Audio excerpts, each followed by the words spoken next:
जय हिंद दोस्तों, योगी एकेडमी में आप सभी का स्वागत है। आज हम बात करेंगे ब्लड के बारे में। दोस्तों, इस वीडियो की पीडीएफ आप हमारे टेलीग्राम ग्रुप से डाउनलोड कर सकते हैं। टेलीग्राम ग्रुप की लिंक आपको इस वीडियो के डिस्क्रिप्शन से मिल जाएगी। इस वीडियो के अंतर्गत हम आरबीसी, डब्ल्यूबीसी, प्लेट्स, रक्त का थक्का जमना और जो ब्लड ग्रुप हैं उसके बारे में बात करेंगे। तो चलिए शुरू करते हैं आज का वीडियो। पहला देखते हैं, रक्त रुधिर या इसी कहते हैं अपन ब्लड। इसके जो अध्ययन को कहा जाता है वो क्या कहा जाता है? सेरोलॉजी कहा जाता है, या हेमेटोलॉजी भी इसी के अध्ययन को कहा जाता है। अच्छा, जो रक्त होता है वो किस तरीके का पदार्थ है? तो ये तरल संयोजिक उत्तक होता है। कैसा होता है? ये तरल संयोजिक उत्तक पदार्थ है। आपको पता होगा कि संयोजिक उत्तक क्या होते हैं, जो कनेक्टिव टिश्यू रहते हैं वो क्या होते हैं। देखिए, ये क्या करते हैं? बॉडी को पूरी तरीके से बांध के रखते हैं। जैसे कि कोई भी संयोजिक उत्तक होगा वो क्या करता है? संयोजिक मतलब दो या दो से अधिक चीजों से क्या होगा? मिलके बनता होगा, तो वो क्या कहलाएगा? संयोजिक उत्तक कहलाएगा। अच्छा, ब्लड क्या होगा? पूरे शरीर में आपको देखा होगा, पूरे शरीर में ऊपर से लेकर नीचे तक क्या कर रहा है? ब्लड संचरण कर रहा है। चलिए, तो ये क्या है? एक संयोजिक उत्तक है। और कैसा है? तरल संयोजिक उत्तक है। ओके, बोन मेरो आपने देखा होगा। अस्थि जो रहती है वो कैसी है? एक संयोजिक उत्तक का उदाहरण है। वसा जो रहता है वो भी फैट जैसे, वो भी क्या है? संयोजिक उत्तक का उदाहरण होता है। क्या होते हैं? संयोजिक उत्तक का उदाहरण होते हैं। चलिए, अच्छा, जो मनुष्य में जो रक्त पाया जाता है वो 5 से 6 लीटर के समथिंग मनुष्य में रक्त की मात्रा होती है। पुरुषों में कितनी होती है? तो पुरुषों में ये 5.5 लीटर के समथिंग पाया जाता है। अच्छा, महिलाओं में कितनी पाई जाती है? तो महिलाओं में ये जो पाया जाता है वो 5 लीटर पाया जाता है। पुरुषों में ज्यादा पाया जाता है, महिलाओं में कम पाया जाता है पुरुष की अपेक्षा। अच्छा, ब्लड का जो निर्माण होता है वो कहाँ पर होता है? देखिए, जो वयस्क रहते हैं, एडल्ट जो लोग रहते हैं, उनमें जो ब्लड का निर्माण जो होता है वो अस्थि मज्जा के अंदर होता है, जिसको अपन क्या कहते हैं? बोन मैरो भी कहा जाता है। अच्छा, ये अस्थि मज्जा मतलब हड्डियों में क्या बनता है? ब्लड बनता है। ब्लड का जो निर्माण होता है वो हड्डियों के अंदर होता है। जो भ्रूण होता है, जो बच्चा होता है पेट के अंदर, उसमें जो ब्लड का निर्माण होता है वो लीवर में करता है, यकृत उसका निर्माण करता है। तो ये आप याद रखना। इसका जो रक्त का जो पीएच मान होता है वो कितना होता है? तो रक्त का पीएच मान याद रखना काफी इंपॉर्टेंट है। रक्त का पीएच मान 7.4 होता है। और ये कैसा होता है? एक क्षारीय होता है। कैसा होता है? ये क्षारीय होता है। अच्छा, जो 7 से ऊपर रहेंगे वो कैसे होंगे? क्षारीय कहलाते हैं। और 7 से कम होते हैं वो क्या कहलाते हैं? अम्लीय कहलाते हैं। और जो 7 होगा वो कैसा होगा? उदासीन होगा। कैसा होगा? उदासीन होगा। अच्छा, जो 7 होता है जिसका पीएच मान क्या होता है? वो जल होता है। वाटर का पीएच मान जो होता है वो 7 होता है। और ये कैसा होता है? उदासीन होता है। तो 7 से ऊपर जिसका पीएच मान है किसका है? ब्लड का। तो ये कैसा होगा? क्षारीय होगा। 7.4 ब्लड का पीएच मान होता है। अच्छा, ब्लड जो स्टोर होता है वो कहाँ पर होता है? तो ब्लड जो स्टोर होता है, आपने देखा हो पेट के अंदर क्या पाया जाता है? स्प्लीन पाई जाती है, जिसको कहते हैं अपन क्या? प्लीहा में क्या होता है? ब्लड का स्टोर होता है। ब्लड कहीं स्टोर होता है तो वो प्लीहा के अंदर होता है, ये पेट में पाई जाती। अच्छा, ब्लड की जो कब्र कहा जाता है, ब्लड की कब्र, वैसे तो आरबीसी की जो कब्र होगी वो क्या कहलाएगी? प्लीहा ही कहलाती है। जो आरबीसी जो खत्म होता है 120 दिन के अंदर वो कहीं पर होता है तो वो प्लीहा के अंदर होता है। अच्छा, ब्लड का निर्माण कहाँ पर होता है? तो अस्थि मज्जा में होता है। और जो कब्र है ब्लड की वो क्या है? प्लीहा है। अच्छा, आपने देखा होगा मलेरिया में जब व्यक्ति बीमार होता है तो क्या इफेक्ट करता है शरीर का भाग? तो वो प्लीहा ही करती है। प्लीहा क्या हो जाती है? इसमें इफेक्टेड होती है। तो याद रखना आप। चलिए, नेक्स्ट बात करते हैं रक्त के बारे में। रक्त, वैसे रक्त में जो होता है वो क्या होता है? प्लाज्मा होता है। क्या होता है? प्लाज्मा होता है। और रुधिर कणिकाएं पाई जाती हैं। प्लाज्मा की जो मात्रा रहती है वो 55% के समथिंग इसमें प्लाज्मा पाया जाता है। और रुधिर कणिकाएं शेष 45% रुधिर कणिकाएं पाई जाती हैं। 55% में अगर मैं बात करूं प्लाज्मा में, तो प्लाज्मा में जो सबसे ज्यादा होता है वो कितना होता है? 90% तक पानी होता है। कितना होता है? जो जल होता है वो 90% होता है। और शेष से जो 10% रहता है वो प्रोटीन और कार्बनिक पदार्थ रहते हैं। तो ये आप याद रखना। चलिए, रुधिर कणिकाएं की बात करते हैं। तो रुधिर कणिकाएं 3 प्रकार की होती हैं। कैसी होती है? लाल रक्त कणिकाएं जिसे अपन आरबीसी कहते हैं, श्वेत रक्त कणिकाएं जिसे अपन डब्ल्यूबीसी कहते हैं, प्लेटलेट्स, ये थक्का जमने में जो कार्य करती है वो प्लेटलेट्स करती है। तो ये 3 तरीके की होती हैं। अब हम बात करते हैं एक एक करके। चलिए, रुधिर कणिकाओं के बारे में। सबसे पहले देखते हैं लाल रक्त कणिकाएं, जिसे कहते हैं अपन आरबीसी। आरबीसी की बात करें तो ये क्या होता है, आरबीसी इसकी मात्रा शरीर में सबसे ज्यादा होती है। आरबीसी की मात्रा शरीर के अंदर सबसे ज्यादा किसी की मात्रा होती है तो आरबीसी की होती है। और इसका जो बायोलॉजिकल जो नेम है वो होता है इरिथ्रोसाइट्स, इसको कहते हैं इरिथ्रोसाइट्स, इसी को कहते हैं। इसका जो बायोलॉजिकल नाम है वो। अच्छा, जो लाल रक्त कणिकाएं रहती हैं इसमें क्या होता है, केंद्रक नहीं पाया जाता है। अच्छा, जिसमें केंद्रक पाया जाता है उसी का विभाजन होता है, तो इसका विभाजन नहीं होता है, इसका विभाजन नहीं होता है। क्यों? क्योंकि इसमें केंद्रक नहीं पाया जाता। अमीबा में केंद्रक पाया जाता है, उसका विभाजन हो जाता है। जब ये कोई प्राणी है, इसमें अगर केंद्रक होगा तो इससे क्या होगा, विभाजन होकर क्या बन जाएगा, दूसरा बन जाएगा। तो जिसमें केंद्रक पाया जाता है सिर्फ उसी का विभाजन होता है, और लाल रक्त कणिकाओं का विभाजन नहीं होता है। अच्छा, इसमें केंद्रक नहीं पाया जाता है, इसीलिए तो डीएनए जो चेक होता है वो उसमें लाल रक्त कणिकाओं का उपयोग नहीं होता है। इसमें WBC का उपयोग करते हैं अपन, जब डीएनए चेक करते हैं तो इसमें WBC का उपयोग किया जाता है। अच्छा, इसका जो लाल रंग होता है वो किस कारण से होता है, तो इसका लाल रंग जो होता है वो हीमोग्लोबिन के कारण होता है। हीमोग्लोबिन नामक एक प्रोटीन पाया जाता है इसमें, और इसके कारण क्या होता है, इसका लाल रंग होता है। अच्छा, हीमोग्लोबिन में क्या पाया जाता है, ग्लोबिन नामक प्रोटीन पाया जाता है, और जो हीम नामक रंजक होता है वो हीमोग्लोबिन में पाया जाता है। ग्लोबिन की जो मात्रा रहती है वो 96% इसमें रहती है, और हीम की जो मात्रा रहती है वो 4% रहती है। और हीम के अंदर ही जो केंद्रक पाया जाता है, हीम के अंदर जो अणु रहता है उसमें जो पाया जाता है वो क्या पाया जाता है, लोहा पाया जाता है, जिसको कहते हैं अपन आयरन। तो रक्त में ही आयरन पाया जाता है, और आयरन की कमी से कौन सा रोग होता है, एनीमिया रोग होता है। अच्छा, लाल रक्त कणिकाओं का जो जीवन काल रहता है वो कितना रहता है, 120 दिन का रहता है। इसका निर्माण कहाँ पर होता है, अस्थि मज्जा बोन मैरो में इसका निर्माण होता है, और इसकी जो डेथ होती है वो कहाँ पर होती है, प्लीहा में इसकी डेथ होती है। चलिए, तो ये था अपना आरबीसी। चलिए नेक्स्ट बात करते हैं अपन श्वेत रुधिर कणिकाएं या श्वेत रक्त कणिकाओं के बारे में बात करते हैं, WBC के बारे में बात करते हैं।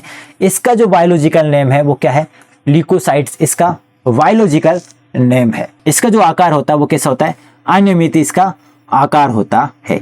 इसमें क्या होता है, केंद्रक, इसमें केंद्रक होता है, इसमें केंद्रक होता है, हीमोग्लोबिन नहीं होता है। जो WBC है उसमें केंद्रक होगा। और अच्छा, इसमें जब केंद्रक है तो क्या होगा, इसमें क्या होगा, केंद्रक होगा तो इसका विभाजन हो सकता है, WBC का विभाजन हो सकता है। और जब WBC का विभाजन हो सकता है तो डीएनए में जो इस्तेमाल किया जाता है, डीएनए चेक करने में जो इस्तेमाल किया जाता है वो WBC ही किया जाता है, और हीमोग्लोबिन इसमें नहीं होता है, इसलिए तो इसका रंग लाल नहीं होता है WBC का। चलिए, इसमें 2 प्रोटीन पाए जाते हैं, काफी इंपॉर्टेंट है। देखिए, ग्रेन्युलोसाइट्स जो इसी में पाया जाता है, इसके अंतर्गत जो होते हैं वो होते हैं न्यूट्रोफिल, इओसिनोफिल और बेसोफिल। बेसोफिल जो पाया जाता है वो WBC में पाया जाता है। ये क्वेश्चन पूछा जा चुका है कि बेसोफिल किस में पाया जाता है, WBC में पाया जाता है। और दूसरा है एग्नुलोसाइट्स, तो इसमें क्या होता है, लिम्फोसाइट्स होता है, एक होता है मोनोसाइट्स। लिम्फोसाइट्स क्या होता है, जो कि रोगाणु से जो लड़ता है वो कहलाता है लिम्फोसाइट्स, और जब रोगाणु को ये मार देता है तो इसको जो खाता है वो कहलाता है मोनोसाइट्स। मोनोसाइट्स क्या करता है, रोगाणु को खाने का काम करता है। तो लिम्फोसाइट में ही किसका निर्माण होता है, एंटीबॉडी का निर्माण होता है। एंटीबॉडी का जो निर्माण करता है वो लिम्फोसाइट करता है। लिम्फोसाइट में किसका निर्माण होता है, एंटीबॉडी का निर्माण होता है। तो ये भी याद रखना। चलिए, रुधिर प्लेटलेट्स की बात करते हैं। तो रुधिर जो प्लेटलेट्स का जो बायोलॉजिकल नेम है वो होता है थ्रोम्बोसाइट, इसका बायोलॉजिकल नेम होता है। अच्छा, ये किस तरीके की होती हैं, तो ये रंगहीन होती हैं, केंद्रहीन होती हैं, और गोलाकार भी ये होती हैं रुधिर प्लेटलेट्स।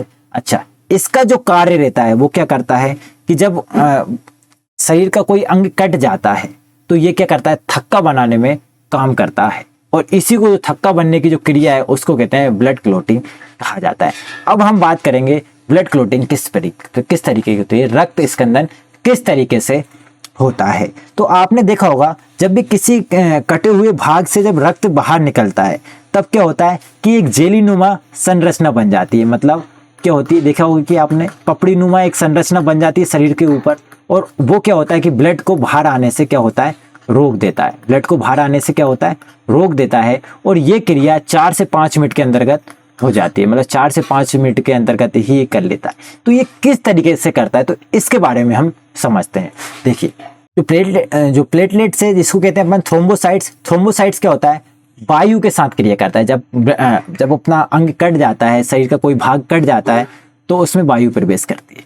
तो ये किससे क्रिया करता है, वायु से क्रिया करता है। और ब्लड में क्या होता है, प्रोटीन होता है, तो ये उसके साथ क्रिया करते, मतलब थ्रोम्बोसाइट प्लस वायु प्लस प्रोटीन के साथ क्रिया करके क्या बना लेता है, ये प्रोथ्रोम्बोप्लास्टिन बना लेता है। और प्रोथ्रोम्बोप्लास्टिन जो कि कैल्शियम से क्रिया करके क्या बना लेता है, ये थ्रोम्बोप्लास्टिन बना लेता है। तो अब इस यहीं से क्या होती है, ब्लड के थक्का जमने की प्रक्रिया चालू होती है। तो इसी को समझते हैं अपन। थ्रोम्बोप्लास्टिन जो रहता है वो प्रोथ्रोम्बिन जो कि एक प्रोटीन है, इसके साथ और कैल्शियम के साथ क्रिया करके क्या बना लेता है, ये थ्रोम्बिन बना लेता है। और थ्रोम्बिन आगे चल के फाइब्रिनोजेन के साथ क्रिया करके ये फाइब्रिन नामक प्रोटीन निर्माण करता है।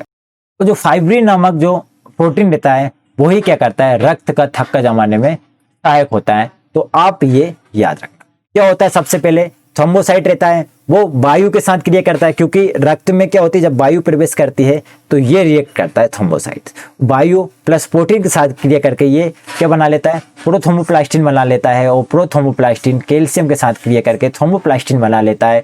और थ्रोम्बोप्लास्टिन प्लस एक प्रोटीन होता है प्रोथ्रोम्बिन, और कैल्शियम के साथ क्रिया करके ये क्या बना लेता है, थ्रोम्बिन बना लेता है। और थ्रोम्बिन किसके साथ क्रिया करता है, ये फाइब्रिनोजेन के साथ क्रिया करके ये फाइब्रिन नामक प्रोटीन बना लेता है। और फाइब्रिन ही क्या करता है, रक्त के थक्का जमने में सहायक होता है। चलिए एक और मैं बताता हूं आपको, हिपेरिन। एक और जान लीजिए हिपेरिन क्या होता है। तो हिपेरिन आपने देखा होगा कि ये क्या करता है, हिपेरिन रक्त को थक्का जमने से रोकता है। अच्छा, ये वायु के साथ क्रिया करता है, रक्त का थक्का जमना। जब कट जाएगा भाग तो ये रिएक्ट करेगा, और जब वायु शरीर के अंदर नहीं जाएगी तो हिपेरिन क्या होगा, इसको जमने से रोकता है। तो शरीर में जो खून जमने से रोकता है वो हिपेरिन रोकता है। आपने देखा होगा कि जो इंजेक्शन लगाता है डॉक्टर, उसमें क्या करता है वो, कि उसमें से जो एयर रहती है वो उसको बाहर निकाल देता है। उसके कारण क्या होती है कि अगर उससे कि एयर बाहर निकाल देगा तो ब्लड के अंदर क्या होगा, वायु नहीं पहुंच पाएगी, एयर नहीं पहुंच पाएगी। इसके कारण क्या होगा, हिपेरिन अपना कार्य करता रहेगा। और हिपेरिन जो कार्य करेगा उससे क्या होगा, ब्लड नहीं जमेगा। अगर उसके अंदर वायु पहुंच गई तो क्या रिएक्ट करेगा, थ्रोम्बोसाइट से, थ्रोम्बोसाइट वायु के साथ रिएक्ट कर लेगा। और जब रिएक्ट करेगा तो क्या होगा कि रक्त के अंदर, शरीर के अंदर क्या होगा, ब्लड जम जाएगा। और ब्लड जम जाएगा तो ये कभी काफी घातक होता है। तो याद रखना, हिपेरिन जो रहता है वो ब्लड को जमने से रोकता है।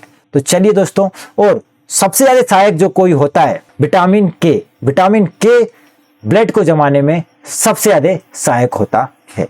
चलिए नेक्स्ट क्वेश्चन की बात करते हैं। अब देखते हैं दोस्तों, हम जो ब्लड ग्रुप होते हैं उनके बारे में अब हम बात करेंगे। तो किसके बारे में देखेंगे, अब ब्लड ग्रुप के बारे में बात करते हैं। चलिए, ब्लड ग्रुप की जो खोज की गई थी वो 1900 में की गई थी। और 1900 में जो खोज की थी वो कार्ल लैंडस्टीनर नामक वैज्ञानिक ने इसकी खोज की थी। ओके, वीनर नामक वैज्ञानिक ने भी ब्लड ग्रुप की ही खोज की है। तो इन दोनों नामक वैज्ञानिक ने क्या करी है, ब्लड ग्रुप की खोज की है। कार्ल लैंडस्टीनर और वीनर नामक वैज्ञानिक ने ब्लड ग्रुप की खोज की।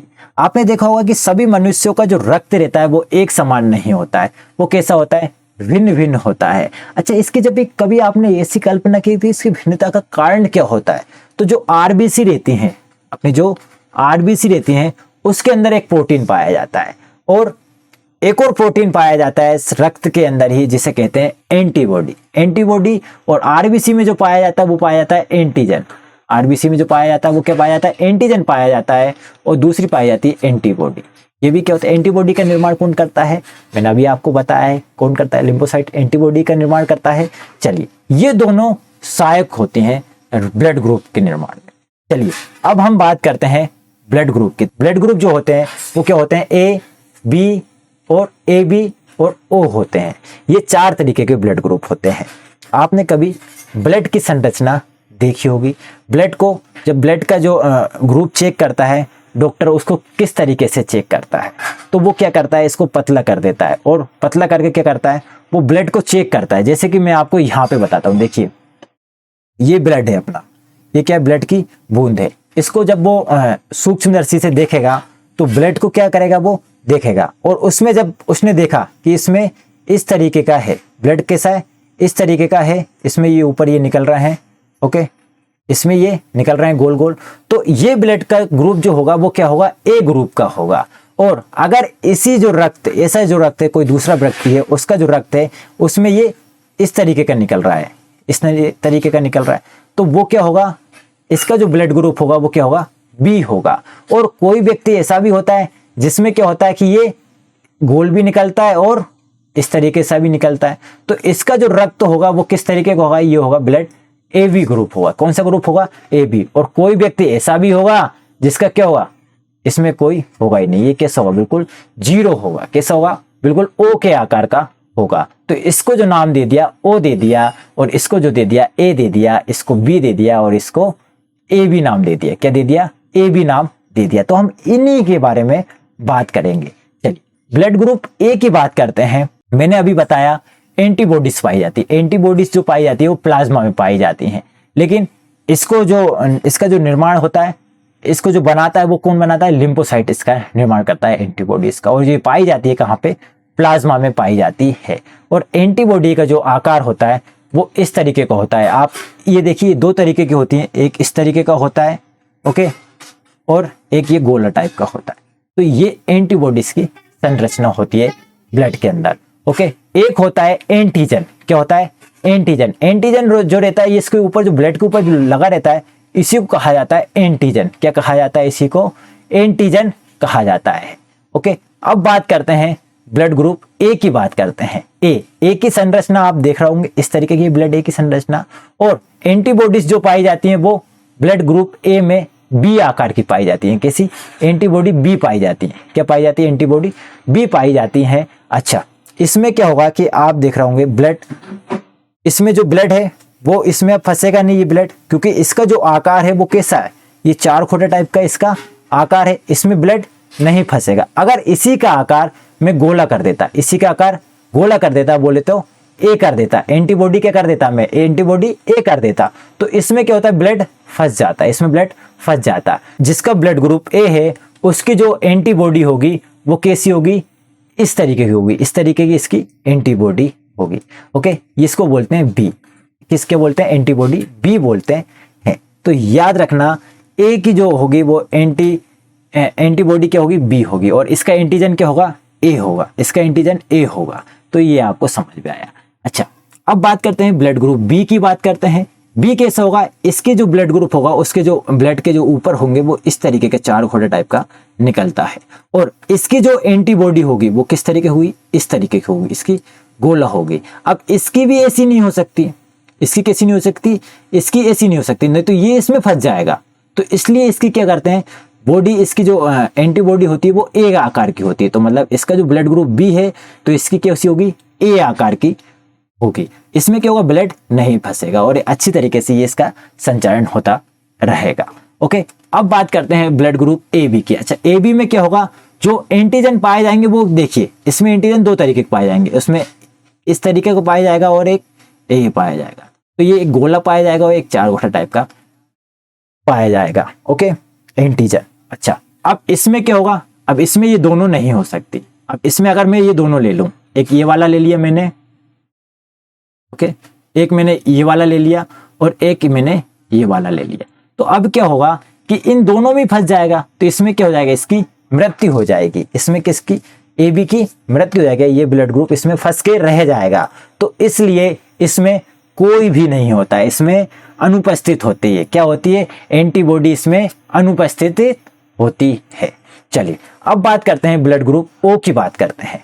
तो ओ में क्या होता है कि इसकी जो संरचना होती है वो कैसी होती है, गोल होती है। इसकी संरचना गोल होती है। अच्छा, इसकी संरचना गोल है, इसमें किसी भी तरीके का क्या नहीं है, एंटीजन नहीं है। अच्छा, इसमें एंटीजन नहीं है तो इसमें जो एंटीबॉडी होती है वो एंटीबॉडी ए और एंटीबॉडी बी दोनों ही काम करेगी। एंटीबॉडी ए और एंटीबॉडी बी दोनों ही काम करेगी, क्योंकि इसमें कोई एंटीजन ही नहीं है तो ये किसी में फंस के रहेगा ही नहीं, तो इसलिए इसकी बॉडी में दोनों काम करेगी। तो बेसिकल इसी का चेक करते हैं ब्लड ग्रुप में। जो डॉक्टर रहते हैं वो इसी को देखते हैं कि ब्लड ग्रुप में किस तरह की एंटीजन है और उसी के आधार पर उसका ब्लड ग्रुप चेक किया जाता है। आप भी कर सकते हैं अगर आपके पास सूक्ष्मदर्शी है तो। चलिए नेक्स्ट क्वेश्चन की बात करते हैं। अब बात करते हैं हम जो कि माता पिता में जो रक्त समूह पाए जाते हैं, जो ब्लड ग्रुप पाया जाता है, और उनकी जो संतान होती है उसमें जो ब्लड ग्रुप पाया जाता है वो किस तरीके का होता है। तो अब हम उसके बारे में देखते हैं। चलिए, इसमें जो होगा ब्लड ग्रुप, जैसे कि आप देखते होंगे ओ ब्लड ग्रुप, और माता का अगर ओ है और पिता का भी ओ है, तो इनकी जो संतान पैदा होगी तो वो भी, उसका जो ब्लड ग्रुप होगा वो कैसा होगा, ओ ही होगा। इसका जो ब्लड ग्रुप होगा वो ओ होगा। और इसमें जो ब्लड ग्रुप नहीं हो सकते वो क्या नहीं हो सकता, ए नहीं हो सकता, बी नहीं हो सकता है, और ए भी इसमें ब्लड ग्रुप नहीं हो सकता है। तो एक जैसे जब भी देखेंगे आपको, तो आपको उसी का एक कोई भी उठा के लिख दीजिएगा। ओके, तो ये अपना आंसर सही हो जाएगा। चलिए, तो ओ से मिलके क्या बनता है, ओ ब्लड ग्रुप की संतान होती है। अब जैसे माता का ब्लड ग्रुप ओ है, पिता का ब्लड ग्रुप ए है, तो इसकी जो संतान पैदा होंगी वो कैसी होंगी, उसका जो ब्लड ग्रुप होगा ओ होगा या ए होगा। उसका जो ब्लड ग्रुप होगा वो ओ होगा और ए होगा। अच्छा, क्या नहीं हो सकता, तो क्या नहीं हो सकता, इसमें बी नहीं हो सकता और ए भी इसके नहीं हो सकता। इसके जो बच्चों का जो संभावित रक्त समूह है वो ए बी और ए बी नहीं हो सकता है ओ ए वालों का। अच्छा, जिसमें ओ और बी है तो उसके जो संतान का जो ब्लड ग्रुप होगा वो कैसा होगा, ओ हो सकता है और बी हो सकता है। अच्छा, इसमें जो नहीं होगा वो क्या नहीं होगा, इसमें जो नहीं होगा वो ए नहीं होगा और ए भी नहीं होगा। किसमें नहीं होगा, ए और ए भी नहीं होगा। जो होगा वो हो सकता है। ओके, अच्छा, ओ और ए बी वाले हैं, तो ओ और ए बी वाले में क्या होगा, तो देखो ओ तो हो ही नहीं सकता है, ओ से ये नहीं करता है, तो इसका जो ब्लड ग्रुप होगा ए बी होगा। तो इसमें क्या नहीं हो सकता, ओ नहीं हो सकता है और ए बी नहीं हो सकता। तो आप ये याद, काफी सिंपल है, ये पूछे जाते हैं और इसमें काफी कंफ्यूजन होता है। ओके, तो अब आप याद रखना है ओ से ओ बनता है। ओके, ओ ए वाले का क्या होगा, ओ ए होगा, ओ बी वाले का ओ बी होगा, और ओ ए बी में क्या होगा, ए बी जो ब्लड ग्रुप होता है वो ओ के साथ नहीं रह सकता है। तो ये याद रखना कि ए बी से क्या बनता है, ए और बी बनता है, और जो नहीं होगा वो ए बी नहीं होगा।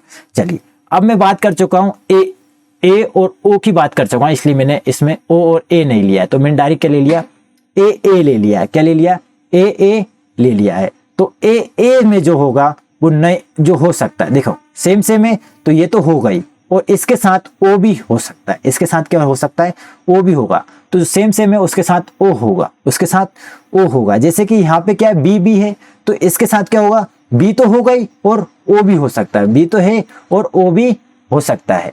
तो याद रखना सेम है, उसके साथ हो सकता है।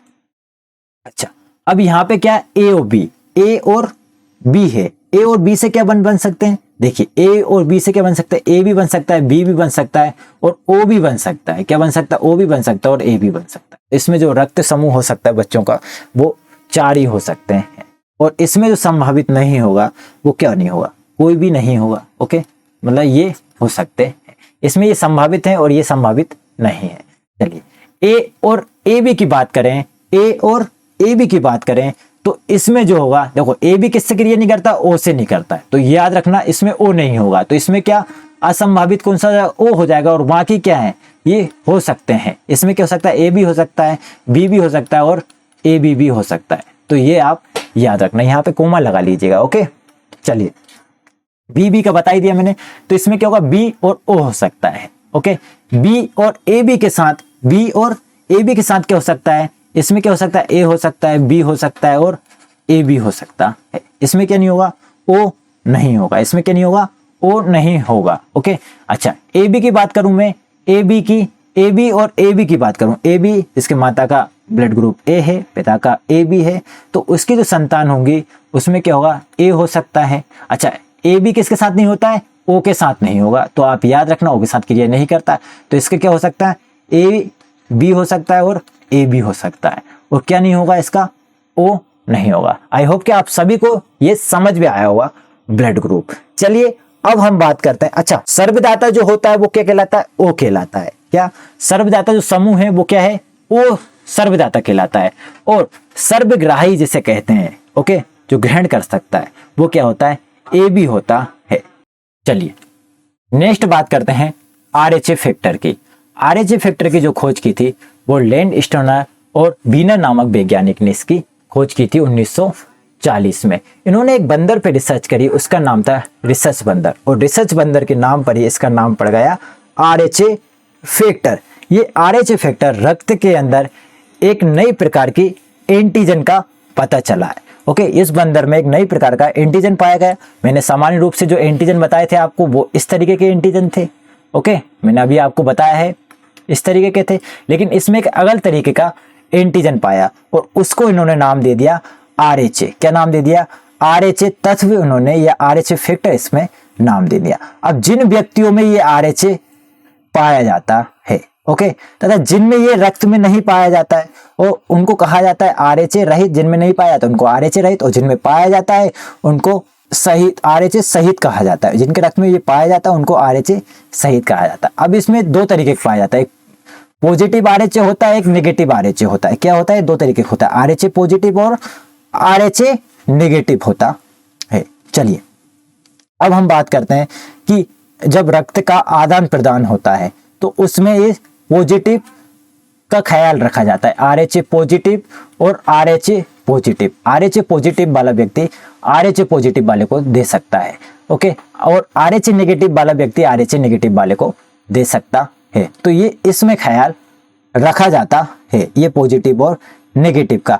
अगर RH पॉजिटिव वाला RH नेगेटिव वाले को दे दे तो ये इस पे क्या होगा कि ये एक बार तो काम करेगा, ओके, इसकी क्योंकि मात्रा कम रहेगी इस पे कोई प्रभाव नहीं पड़ेगा तो एक बार काम करेगा, लेकिन इसकी मात्रा दूसरी बार में क्यों बढ़ जाएगी तो ये दूसरी बार में ये प्रभाव नहीं करता। इस कारण से इसको नहीं दिया जाता है RH पॉजिटिव वाले को RH नेगेटिव वाले को, ओके। नहीं तो इसकी ये RH जो इसकी RH नेगेटिव वाले की मृत्यु हो जाती है, ब्लड की, रक्त का जो वर्ग रहता है उसकी मृत्यु हो जाती है, ओके, कोई काम में नहीं करेगा। और यही कारण है कि जो संतान जन्म लेती है, ओके, जिसके माता पिता का जो RH, जिसके माता पिता RH पॉजिटिव और पिता RH पॉजिटिव है, माता RH नेगेटिव है, तो उसमें क्या होता है कि एक बीमारी होती है। उस बीमारी का नाम है एरिथ्रोब्लास्टोसिस फिटलिस नामक एक बीमारी होती है।